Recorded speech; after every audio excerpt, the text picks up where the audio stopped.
এক সপ্তাহের বেশি কেটে গিয়েছে রাহুল অরুণোদয় বন্দ্যোপাধ্যায়ের মৃত্যুর খবর। থমকে গিয়েছে টলিপাড়া। এর মধ্যেই মুক্তি পেতে চলেছে রাহুলের ছবি ছবিওয়ালা। রাহুলকে শ্রদ্ধা জানাতে এই ছবি বিনামূল্যেই দেখাতে চান প্রযোজকেরা। রাহুল এই ছবিতে বিশ্বকর্মা নামে এক চিত্রগ্রাহকের চরিত্রে অভিনয় করেছেন। বিশ্বকর্মার নান্দনিক বোধ তার চারপাশের কেউই বুঝতে পারে না। সকলেরই মনে হয় সে খুব খারাপ একজন চিত্রগ্রাহক, তাই সর্বত্র সে উপেক্ষিত হয়।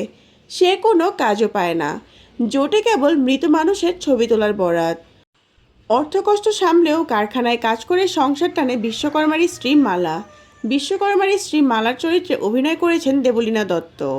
কোনো ব্যবসায়িক ভিত্তিতে মুক্তি পাচ্ছে না শুভ্রজিৎ তথা বাপ্পার পরিচালিত ছবি। নির্মাতারা চাইছেন যদি বিভিন্ন হলের মালিকেরা সাহায্য করেন তাহলে এই ছবি বিনামূল্যে দেখানো সম্ভব। প্রথমে ছবিটির নাম ছিল নেগেটিভ, কিন্তু রাহুল অরুণোদয় বন্দ্যোপাধ্যায়ের আকস্মিক মৃত্যুর পরে ছবির নাম বদলে রাখা হয় ছবিওয়ালা। পরিচালক বাপ্পার কথায় আমাদের শিল্পী হিসেবে রাহুলের ঘটনা গভীরভাবে নাড়িয়ে দেয়। এই গভীর শোক ও অনুভূতি থেকে আমরা ছবিটির নাম পরিবর্তন করে রেখেছি ছবিওয়ালা। ছবিতে রাহুল ও দেবলীনা ছাড়াও অভিনয় করেছেন শ্রীলেখা মিত্র ও রানা বসু ঠাকুর। শ্রীলেখাকে একটি আইটেম গানে দেখা যাবে। সৌম্য ঋতু পরিচালিত গান গেয়েছেন রূপম ইসলাম, জোজো মুখোপাধ্যায় ও সুমলতা আচার্য।